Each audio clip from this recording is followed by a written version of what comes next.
ಇಫ್ತಾರ್ ಎಂದರೆ ಉಪವಾಸದ ಜೊತೆಗೆ ಪಾಪದ ಕಾರ್ಯಗಳನ್ನ ಬಿಡುವುದಾಗಿದ್ದು, ನಾವು ನಮ್ಮ ನಾಲಿಗೆಯನ್ನ ಧರ್ಮಸಮ್ಮತವಾಗಿ ಪ್ರಾಮಾಣಿಕವಾಗಿ ಇನ್ನೊಬ್ಬರ ಧರ್ಮದಂಬಿಕೆಗೆ ಧಕ್ಕೆ ಆಗದಂತೆ ಬಳಸಿದ್ರೆ ಮಾತ್ರ ಸ್ವರ್ಗದ ಭರವಸೆಯನ್ನ ನೀಡುವುದಾಗಿ ಪ್ರವಾದಿಗಳು ಹೇಳಿದ್ದಾರೆ. ಆದ್ದರಿಂದ ನಾವು ಯಾವಾಗಲೂ ಸೌಜನ್ಯದಿಂದ ಮಾತನಾಡಬೇಕು, ಇಲ್ಲವೇ ಮೌನವಾಗಿರಬೇಕೆಂದು ಪ್ರವಚನಕಾರ ಜನಾಬ್ಲಾಲ್ ಹುಸೇನ್ ಕಂದ್ಗಲ್ ಹೇಳಿದರು. ಅವರು ಪಟ್ಟಣದ ನೌಜವಾನ್ ಸಿರತ್ ಕಮಿಟಿ ಕಚೇರಿಯ ಮುಂಭಾಗದಲ್ಲಿ ಜಮಾತೆ ಇಸ್ಲಾಮಿ ಹಿಂದ್ ಸಮಿತಿಯವರು ಶನಿವಾರ ಸಂಜೆ ಆಯೋಜಿಸಿದ್ದ ಈ ಫ್ಯಾನ್ ಸೌಹಾರ್ದ ಕೂಟದ ಸಮಾರಂಭದಲ್ಲಿ ಪ್ರವಚನವನ್ನ ನೀಡುತ್ತಾ ಧರ್ಮ ಮಾರ್ಗದಲ್ಲಿ ನಡೆಯಲು ಪ್ರತಿಯೊಬ್ಬರಲ್ಲಿ ದೇವಭಯ ಅವಶ್ಯಕ ಎಂದರು. ಗಣ್ಯವರ್ತಕ ಮಡಿವಾಳಪ್ಪ ಹರಗದ್ ಮಾತನಾಡಿ, ಮುಸ್ಲಿಂ ಬಾಂಧವರು ಹಿಂದೂಗಳೊಂದಿಗೆ ಹಾಲು ಸಕ್ಕರೆ ಸಂಬಂಧವನ್ನ ಹೊಂದಿದ್ದು ಉಪವಾಸ ವ್ರತದ ಮೂಲಕ ಅಲ್ಲಾಹ ಅವರ ಅನುಗ್ರಹಕ್ಕೆ ಪಾತ್ರರಾಗಬೇಕೆಂದರು.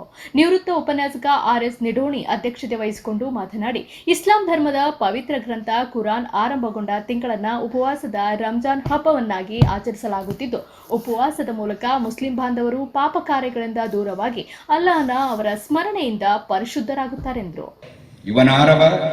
ಇವನಾರವನೆಂದೆನಿಸದಿರಯ್ಯ, ಇವನಮ್ಮವನೆಂದೆನಿಸಯ್ಯ, ನಿಮ್ಮ ಮನೆಯ ಮಗನೆಂದೆನಿಸಯ್ಯ ಕೂಡಲ ಸಂಗಮ ದೇವ ಎನ್ನುವಂತಹ 12ನೇ ಶತಮಾನದ ಮಹಾಮಾನವತಾವಾದಿ ಹಾಕಿಕೊಟ್ಟಂತಹ ಈ ತತ್ವಗಳಲ್ಲಿ ಜಾತಿವಾದಕ್ಕೆ ಅವಕಾಶವಿಲ್ಲ. ಜಾತಿವಾದ ಒಂದು ಪ್ರಬಲವಾದ ರೋಗ. ಆ ರೋಗಕ್ಕೆ ಬಲಿಯಾದ ವ್ಯಕ್ತಿಯನ್ನು ಮೇಲಕ್ಕೆತ್ತುವುದು ಬಹಳ ಕಷ್ಟ. ಆದ್ದರಿಂದ ನಾವು ಧರ್ಮದ ಅನುಯಾಯಿಗಳಾಗೋಣ, ಮತಾಂಧರಾಗುವುದು ಬೇಡ. ನನಗೆ ಯಾರೋ ಒಬ್ಬರು ಕೇಳಿದರು, ನೀವು ನಮ್ಮಲ್ಲಿನ ಕೆಲವು ನೀವು ಗಡ್ಡ ಯಾಕೆ ಉದ್ದ ಬಿಟ್ಟಿಲ್ಲ? ಅದು ಧರ್ಮದ ಎಲ್ಲ ಧರ್ಮಗಳಲ್ಲಿ ಕೆಲವು ಲಾಂಛನಗಳಿವೆ. ಆ ಲಾಂಛನಗಳು ಅದು ಧರ್ಮ ಅಲ್ಲ, ಅವು ಸಂಕೇತಗಳು. ನಾನು ಹೇಳಿದೆ, ನಾಳೆ ದೇವನ ಮುಂದೆ ನಿಲ್ಲಬೇಕು. ಆಗ ನೀನು ಗಡ್ಡ ಯಾಕೆ ಉದ್ದ ಬಿಟ್ಟಿಲ್ಲ ಅಂತ ದೇವರು ಕೇಳುವುದಿಲ್ಲ. ನಾಳೆ ದೇವನು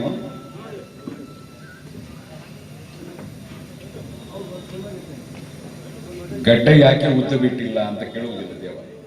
ಆದರೆ ನಾಲಿಗೆ ಯಾಕೆ ಉದ್ದ ಬಿಟ್ಟಿದ್ದಿ ಅಂತ ಖಂಡಿತ ಕೇಳ್ತಾನೆ. ಆದ್ದರಿಂದ ಇನ್ನೊಬ್ಬರಿಗೆ ನೋವುಂಟಾಗುವಂತಹ ಕಡ್ಡಾಯವಲ್ಲದಂತಹ ವಿಷಯಗಳಲ್ಲಿ ನಾವು ಸಂಕುಚಿತವಾದ ಮನಸ್ಸಿನೊಂದಿಗೆ ಇನ್ನೊಬ್ಬರೊಂದಿಗೆ ವ್ಯವಹರಿಸುವಾಗ ತೋರುವಂತಹ ದುರ್ವರ್ತನೆ, ಕಠೋರವಾದ ಮಾತುಗಳು, ಚುಚ್ಚುವ ನುಡಿಗಳು, ಇವುಗಳಿಂದ ಮುಕ್ತರಾಗಬೇಕು.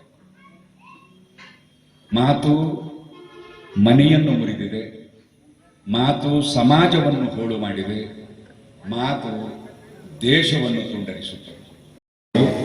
ಜೈನ ಧರ್ಮದಲ್ಲಿ ನಮಗೆ ನೋಡಲಿಕ್ಕೆ ಸಿಗುತ್ತದೆ. ಇನ್ನು ಇಸ್ಲಾಂ ತನ್ನ ಅನುಯಾಯಿಗಳಿಗೆ ಉಪವಾಸದ ಕುರಿತು ಕಡ್ಡಾಯವಾಗಿ ಸೂಚಿಸಿತು.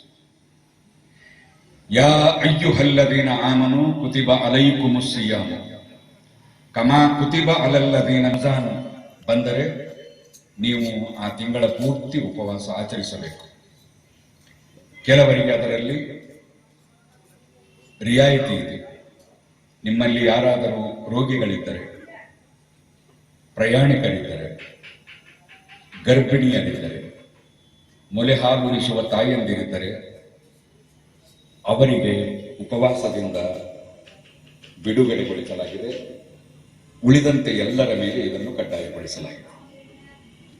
ಯಾಕೆ ಅಂತ ಹೇಳಿದರೆ, ಲಅಲ್ಲಕುಂ ತತ್ತಕೂನ್, ನಿಮ್ಮಲ್ಲಿ ದೇವಭಯ ಬೆಳೆದು ಬರಬೇಕು. ಈಗ ಉಪವಾಸ ಇರುವ ನಾವೆಲ್ಲ ಅನ್ನ ನೀರಿನಿಂದ ದೂರಿದ್ದದ್ದು 3 ಗಂಟೆಗೆ ಯಾರೂ ಇಲ್ಲದ ಜಾಗದಲ್ಲಿ ನೀರು ಕುಡಿದು ಮತ್ತೆ ನಾನು ಉಪವಾಸದಿಂದಿದ್ದೇನೆ ಅಂತ ಹೇಳಲಿಕ್ಕೆ ಸಾಧ್ಯ ಇತ್ತು. ಹಸಿವಾಗಿದ್ದರೆ ಎಲ್ಲೋ ಹೋಗಿ ಯಾರೂ ಕಾಣದ ಜಾಗದಲ್ಲಿ ಉಂಡು ಮತ್ತೆ ಉಪವಾಸದಿಂದಿದ್ದೇನೆ ಅಂತ ಹೇಳಲಿಕ್ಕೆ ಸಾಧ್ಯ ಇತ್ತು. ಆದರೆ ಒಬ್ಬ ಉಪವಾಸಿಗ ಹಾಗೆ ಮಾಡುವುದಿಲ್ಲ. ಯಾಕೆ ಅಂತ ಹೇಳಿದರೆ, ಯಾರು ನೋಡದಿದ್ದರೇನಾಯಿತು, ಒಬ್ಬನು ನನ್ನನ್ನು ನೋಡುತ್ತಿದ್ದಾನೆ. ಅದೇ ಬಾಲ್ಯದಲ್ಲಿ ಕನಕದಾಸರು ನಮಗೆ ಕೊಟ್ಟಂತಹ ದೇವಭಯದ ಆದರ್ಶ, ದೇವ ವಿಶ್ವಾಸದ ಶಿಕ್ಷಣ. ಗುರುಗಳು ಎಲ್ಲ ಮಕ್ಕಳಿಗೆ ಹಣ್ಣನ್ನು ಕೊಟ್ಟು ಯಾರೂ ಇಲ್ಲದ ಜಾಗದಲ್ಲಿ ತಿಂದು ಬರಬೇಕು ಅಂತ ಹೇಳಿದರು. ಎಲ್ಲ ಮಕ್ಕಳು ತಿಂದು ಬಂದರು. ಕನಕನ ಕೈಯಲ್ಲಿ ಹಾಗೆ ಇತ್ತು. ಗುರುಗಳು ಕೇಳಿದರು, ಯಾಕೆ? ಗುರುಗಳೇ, ತಾವು ಹೇಳಿದ್ದು ಯಾರೂ ಇಲ್ಲದ ಜಾಗದಲ್ಲಿ ಅಂತ. ನನಗೆ ನನ್ನನ್ನು ಸೃಷ್ಟಿಸಿದ ಆ ದೇವನಿಲ್ಲದ ಜಾಗ ಎಲ್ಲೂ ಸಿಗಲಿಲ್ಲ, ಆದ್ದರಿಂದ ಇದು ತಿನ್ನಲಿಕ್ಕೆ ನನಗೆ ಸಾಧ್ಯವಾಗಲಿಲ್ಲ ಅಂತ. ಇಲ್ಲಿ ಪ್ರವಾದಿ ಮುಹಮ್ಮದ್ ಸಲ್ಲಲ್ಲಾಹು ಅಲೈಹಿ ವಸಲ್ಲಂ ಹೇಳುತ್ತಾರೆ, ಈ ಭಯ ನಿಮಗೆ ಉಪವಾಸ ಬಿಟ್ಟ ಮೇಲೂ ಇರಬೇಕು. ಪ್ರತಿಯೊಂದು ಕೆಡುಕು ಮಾಡುವಾಗ ಮನಸ್ಸು ನಿಮ್ಮನ್ನು ಪ್ರಚೋದಿಸುತ್ತದೆ, ಅದಕ್ಕೆ ಆಗ ಈ ದೇವಭಯ ನಿಮ್ಮಲ್ಲಿ ಮೂಡಬೇಕು.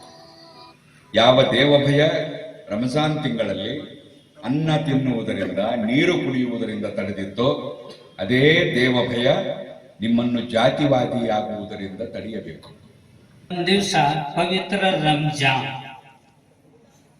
ಈಗ ವಿಶೇಷತೆ ಅಂತಂದ್ರೆ ಪವಿತ್ರವಾದ ಕುರಾನದಲ್ಲ, ಕುರಾನ್ ಆವಿಷ್ಕಾರಗೊಂಡಿರ್ತಕ್ಕಂಥ ತಿಂಗಳಿದು.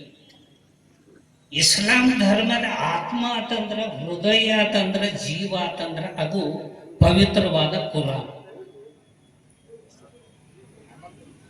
ಈ ಒಂದು ರಂಜಾನ್ ತಿಂಗಳೊಳಗ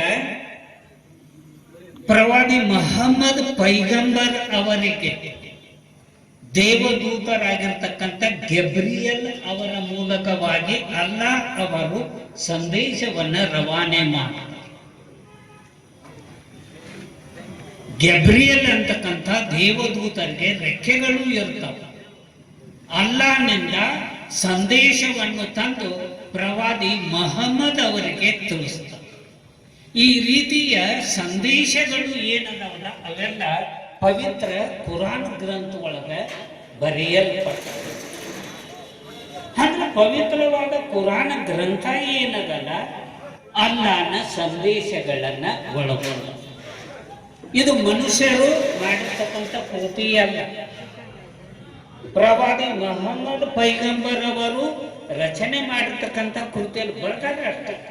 ಆ ಸಂದೇಶಗಳು ಎಲ್ಲಿ ಬಂದು ದೇವದೂತ ಗೆಬ್ರಿಯಲ್ ಅವರ ಮೂಲಕವಾಗಿ ಪ್ರವಾದಿ ಮೊಹಮ್ಮದ್ ಪೈಗಂಬರ್ ಅವರಿಗೆ ತಲುಪಿದು. ಆ ರೀತಿಯ ಸಂದೇಶಗಳ ಒಂದು ದಾಖಲೆ ಅಂತಂದ್ರೆ ಅದು ಪವಿತ್ರ ಕುರಾನ್. ಇಸ್ಲಾಂ ಜಗತ್ತು ಏನದ, ಆ ಕುರಾನ್ ಗ್ರಂಥದ ಅಡಿಯಲ್ಲಿ ಅದಕ್ಕೆ ಅನುಗುಣವಾಗಿ ರೂಪುಗೊಂಡದ. ಜಗತ್ತಿನ ಅನೇಕ ರಾಷ್ಟ್ರಗಳು, ಇಸ್ಲಾಂ ರಾಷ್ಟ್ರಗಳು ಅದಾವ. ಏಕ ರೀತಿಯ ಆಚರಣೆಗಳು,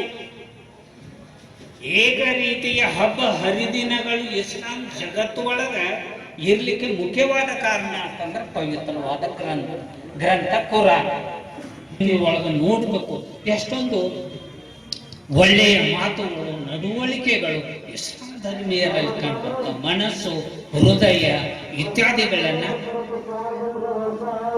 ಪರಿಶುದ್ಧ ಮಾಡ್ತಕ್ಕಂಥ ಈ ಒಂದು ಪವಿತ್ರವಾದನೆ. ಇದರ ಬಗ್ಗೆ ನಮ್ಮ ಕನಗಲ್ ಸಾಹೇಬರು ಬಹಳ ಪ್ರಖ್ಯಾತ ಪ್ರವಚನಕಾರ. ಇದ್ರ ಬಗ್ಗೆ ಎಳೆ ಎಳೆಯಾಗಿ ಅವರು ನಮ್ಮ ಮುಂದೆ ಬಿಚ್ಚಿದ್ರು.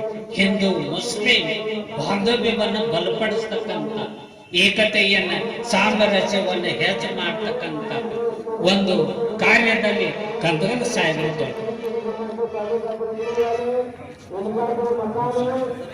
ವೇದಿಕೆಯಲ್ಲಿ ಜಿಲ್ಲಾ ಪಂಚಾಯತ್ ಮಾಜಿ ಸದಸ್ಯ ಡಾಕ್ಟರ್ ಎಂಜಿ ಕಿತ್ಲಿ, ಸಿರತ್ ಕಮಿಟಿ ಅಧ್ಯಕ್ಷ ಮೋದಿನ್ ಸಾಬ್ ದೊಡ್ಕಟ್ಟಿ, ಕಾರ್ಯದರ್ಶಿ ಉಮರ್ ಫಾರೂಕ್ ಪೆಂಡಾರಿ, ಉಸ್ಮಾನ್ ಸಾಬ್ ಮುಲ್ಲಾ, ಹುಸೇನ್ ನದಾಫ್ ಉಪಸ್ಥಿತರಿದ್ದರು. ಸಮಾರಂಭದಲ್ಲಿ ಸೈದು ಸಾಬ್ ಚೌಧರಿ, ಮೊಹಮ್ಮದ್ ರಫೀಕ್ ಫಿರ್ಖಾನ್, ಆಸಿಮ್ ಅಹಮದ್ ಖಾಜಿ, ದಾದಾ ಪಿರ್ ಅತಾರ್, ಮೊಹಮ್ಮದ್ ರಫೀಕ್ ಕರ್ನೂಲ್, ರಫೀಕ್ ಕಲಾದ್ಗಿ, ಇಮ್ರಾನ್ ಸೂರಿ, ಮುಕುಂ ಹುಸೇನ್ ನದಾಫ್ ಮುಂತಾದವರು ಭಾಗವಹಿಸಿದ್ರು. ಅಬುಕ್ಕರ್ ಎಡವಳ್ಳಿ, ಭೀಮವಾದ ನ್ಯೂಸ್, ಕೇರೂರ್.